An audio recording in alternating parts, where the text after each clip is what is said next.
उपस्थित मेरे भाई, मेरे मित्र आरपी शर्मा जी, पत्रकार एसोसिएशन के अध्यक्ष, हमारे सीनियर, हम सबके गुरुजी, बड़े भाई सुखबीर शर्मा जी, और न्यायिक सेवा से रिटायर हुए हमारे जुडिशियल ऑफिसर डिस्ट्रिक्ट जज रमेश चंद्र दिवाकर जी, मेरे भाई गौरी शंकर शर्मा जी, और मेरे बड़े भाई राम कुमार शर्मा जी, और मेरे समक्ष बैठे हुए सभी पत्रकार बंधु, आप सभी को मेरा हार्दिक नंदन वंदन अभिनंदन।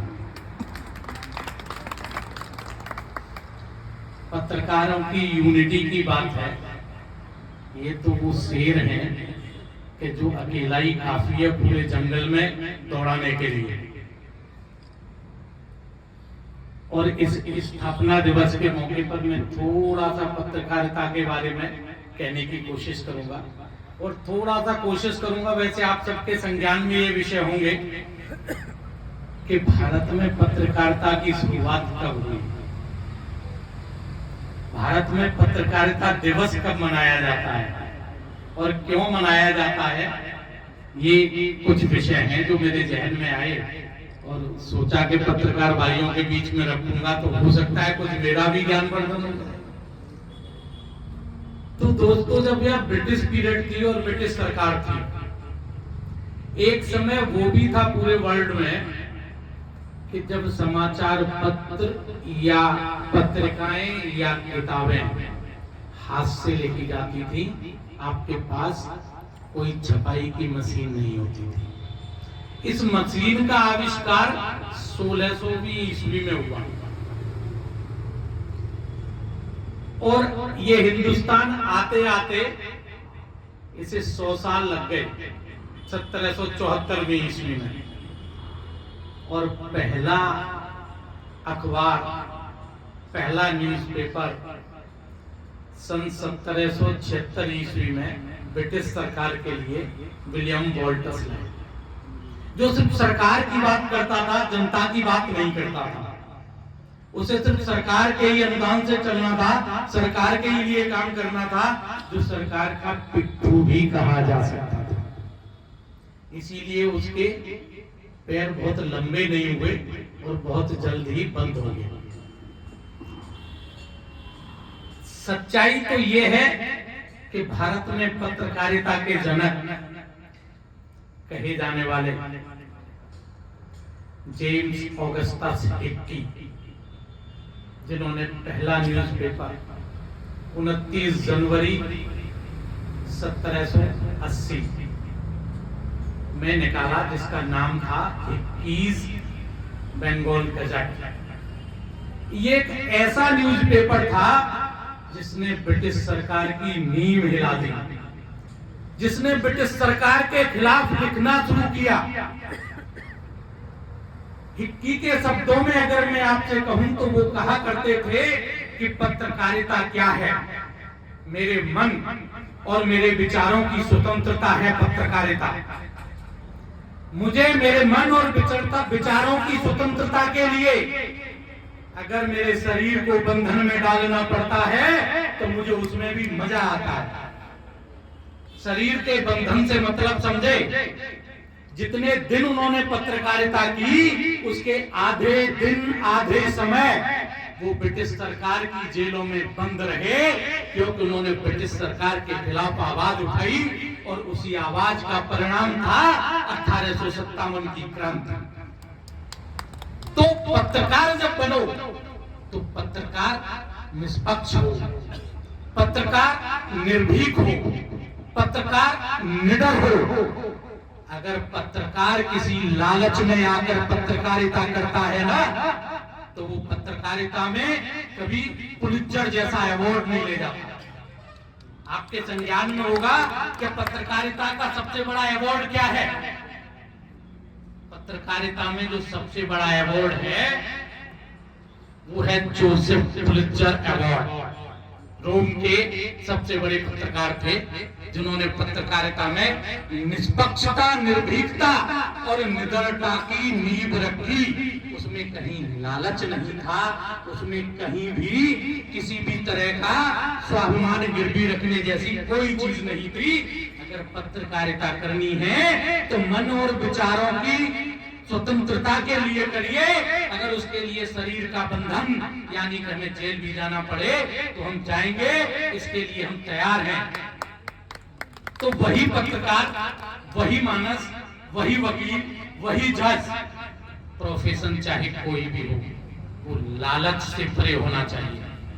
जब वो लालच से दूर होगा, वो निष्पक्ष होगा, वो निडर होगा, वो निर्भीक होगा। और जो पहला भारतीय पेपर आया, ये तो बात मैंने आपको जेम्स ऑगस्टस हिक्की की बताई, जिन्होंने पत्रकारिता की शुरुआत की, जो पत्रकारिता के जनक कहलाए। लेकिन भारत में भारतीय भाषा का पहला पेपर 1819 में राजा राम मोहन राय जी ने निकाला। उसके प्रधान संपादक थे और उस पत्र का नाम था, बताइए क्या नाम था उस पत्र का? बताइए, किसी के जहन में आ रहा हो? कौमुदी। इसका नाम था कौमुदी, संवाद कौमुदी। और संवाद कौमुदी का जो शाब्दिक अर्थ है, चांद के समान बुद्धिमान। तो जब जब पत्रकारिता हो, जब जब आप कोई एक शब्द लिखें तो उसका एक मीनिंग हो, उसका एक अर्थ हो, उसकी कुछ इम्पैक्ट हो। और जब तक उन शब्दों का इम्पैक्ट नहीं आएगा, तब तक समाज में पत्रकारिता और पत्रकार के विचार को समझने में देर लग जाएगी। तो उस देरी से बचाना है, तो उस इम्पैक्ट को लाना है। उस देरी से बचाना है तो समाज में जागरण करना पड़ेगा। और जागरण आपकी कलम से ही संभव है, न किसी वकील के कोर्ट में दिए गए आर्गुमेंट से, न किसी जज साहब द्वारा डिलीवर किए गए किसी जजमेंट से। So many times, number of times भारतीय सर्वोच्च न्यायालय ने ये कहा है कि पत्रकारिता संविधान का चौथा स्तंभ है, जबकि संविधान में ऐसा कुछ नहीं लिखा। लेकिन अगर ये पत्रकार न होते, ये पत्रकार बंधु न होते, तो आज गलत को गलत और सही को सही कहने वाले समाज में लोग नहीं होते, समझने वाले लोग नहीं होते। तो पत्रकारिता की और पत्रकारों की कितनी आवश्यकता है, ये बात तो यहीं से बिल्कुल स्पष्ट हो जाती है। तो जब राजा राम मोहन राय जी इस पत्रकार को लाए, इस संवाद कौमुदी को लाए, तो उसका मैंने आपको शाब्दिक अर्थ दिया। और उन्होंने कैसा जन जागरण किया कि इस समाज से एक बहुत ही पुरानी और जड़ टाइप की कुरीति को दूर किया। और उस कुरीति का नाम था सती प्रथा। सती प्रथा का अंत राजा राम मोहन राय ने किया ना। और हिंदी भाषा का पहला पत्र कब निकला? आप लोगों के शायद हो सकता है कुछ लोगों के संज्ञान में हो, हिंदी भाषा का पहला पत्र की भी बंगाल से ही प्रकाशित हुआ। और उसका नाम क्या था, याद है किसी को? यस, उद्दंत मार्तंड, जिसका शाब्दिक अर्थ इंग्लिश में होता है द राइजिंग सन, हिंदी में होता है समाचार सूर्य। कि जो समाचार सूर्य के समान तेज फैलाए, रोशनी फैलाए, ज्ञान वर्धन करे, वो है। और इसके प्रधान संपादक थे आपके कानपुर से पंडित जुगल किशोर शुक्ला, जिन्होंने इस पत्रकार को निकाला। और इसकी पहचान, इसकी तीव्रता इतनी ज्यादा थी कि पूरी की पूरी ब्रिटिश सरकार हिलने लगी। और इसी के बाद ब्रिटिश सरकार पत्रकारिता सेंसरशिप एक्ट लाई। ध्यान में है कि नहीं? ब्रिटिश सरकार पत्रकारिता सेंसरशिप एक्ट लाई कि पत्रकार छापेंगे जो वहां का डीएम कहेगा, पहले उसका अनुमोदन वहां के डीएम से होगा, उसके बाद वो समाचार पत्रकार में आएगा, पत्रिका में आएगा, पत्र में आएगा, समाचार पत्र में आएगा। तो पत्रकारिता ऐसी ही होनी चाहिए जो बड़ी निष्पक्ष हो, निर्भीक हो, निडर हो। उसके बाद और भी पत्रकार आए और जैसा कि मैंने बताया कि जोसेफ पुलित्जर के नाम से पत्रकारिता का एक अवार्ड दिया जाता है। इसमें मैं आप सब लोगों से अनुरोध भी करूंगा और निवेदन भी करूंगा कि स्वतंत्रता संग्राम के दिनों की बात है और आप सबने नाम सुना होगा लाला लाजपत राय।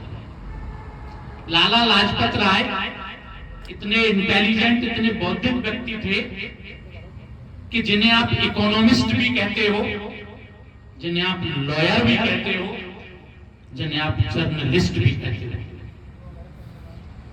एज इकोनॉमिस्ट जो उन्होंने काम किया तो पंजाब नेशनल बैंक की स्थापना कर दी, लक्ष्मी इंश्योरेंस कंपनी की स्थापना कर दी, वो फाउंडर।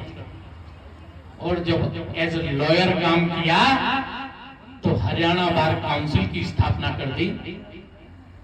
और जब एज ए जर्नलिस्ट काम किया तो उनके पत्र का नाम था, इंग्लिश में न्यूज़पेपर आया करता था, द प्यूपिल। द प्यूपिल लाला लाजपत राय का ही पत्र था। यंग इंडिया एक मंथली पत्रिका थी, वो भी लाला लाजपत राय की ही पत्रिका थी, वो उसके फाउंडेड मेंबर थे, एडिटर वही। और ऐसा ही एक पत्र जो वो उर्दू में प्रकाशित करते थे, क्या नाम था राकेश जी पता होगा? लाला लाजपत राय का उर्दू में प्रकाशित होने वाले पत्र का नाम था वंदे मातरम,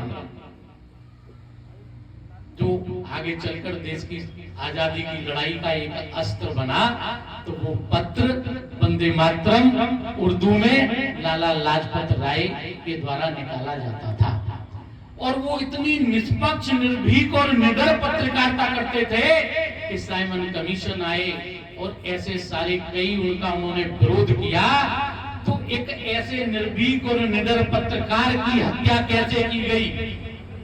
उनके ऊपर लाठियां बरसाकर एक जिंदा युवक को पुलिस द्वारा लाठियों से पीट पीट कर मार डाला गया, उनकी पत्रकारिता को दबाने के लिए, उनकी लेखनी को दबाने के लिए, उनके विचारों को दबाने के लिए। लेकिन क्या पत्रकारिता मर गई? नहीं, पत्रकारिता उसके बाद और मुखर हुई। तो मेरा आप सबसे अनुरोध ये था और आप सबके मध्य में ये बात अपने दिल की रखना चाहता था कि जो पत्रकारिता का जो सर्वश्रेष्ठ अवार्ड आज पुलित्जर अवार्ड के नाम से आप जानते हैं, क्यों न वो अवार्ड इस पूरे संपूर्ण भारतवर्ष में लाला लाजपत राय के नाम से हो, क्यों न वो अवार्ड लाला लाजपत राय के नाम से हो। और अगर आप सब लोग इस बात से सहमत हैं तो अपनी तालियों की गड़गड़ाहट से इसका अनुमोदन करें। क्योंकि अभी तक मैंने पत्रकारिता के दौर में इतना जबरदस्त पत्रकार नहीं देखा जिसने अंग्रेजी सरकार का रुख मोड़ दिया, जिसने अपनी निर्भीकता और निडरता के लिए अपने प्राण दे दिए, अपनी पत्रकारिता को जिंदा रखा। तो मैं ये चाहता हूं कि मेरे बीच इनमें से भी कुछ ऐसे पत्रकार निकले जो पुलित्जर अवार्ड के साथ साथ लाला लाजपत राय जैसा अवार्ड भी पाएं और लोग कहें कि हाँ यस ये हमारे बीच से पत्रकार है। और मैं भाई पंकज जी से कहूंगा कि ये पवन कमल एक दिन ऐसा ही न्यूज़पेपर बने जो किसी के विरोध से, किसी के दबाव में, किसी के लालच में न दबे, अपना काम करे, निर्भीकता से करे, निष्पक्षता से करे, निडरता से करे। पत्रकार तो वही। अब कितने पत्रकार हैं ऐसे? दादा की बात, ये संख्या तो मैं नहीं बता सकता, मैंने तो एक एग्जाम्पल रखा और एक गुजारिश की और एक निवेदन किया कि सभी पत्रकार बंधु मेरी नजर में तो ऐसे ही हैं, बाकी मैं नहीं जानता। मैं तो ऐसे ही पत्रकार ढूंढ रहा हूं और मेरी नजर में सब बिल्कुल वैसे ही हैं। तो इन्हीं शब्दों के साथ भाई पंकज जी को मैं धन्यवाद देता हूँ हम सबको यहाँ बुलाने के लिए, मंच पर इकट्ठा करने के लिए और अपने व्यूज शेयर करने के लिए। बहुत बहुत धन्यवाद। जय हिंद, जय भारत। और अंत में मैं आपसे एक निवेदन तो जरूर करूंगा जो मेरे दिल से जुड़ा हुआ मुद्दा है।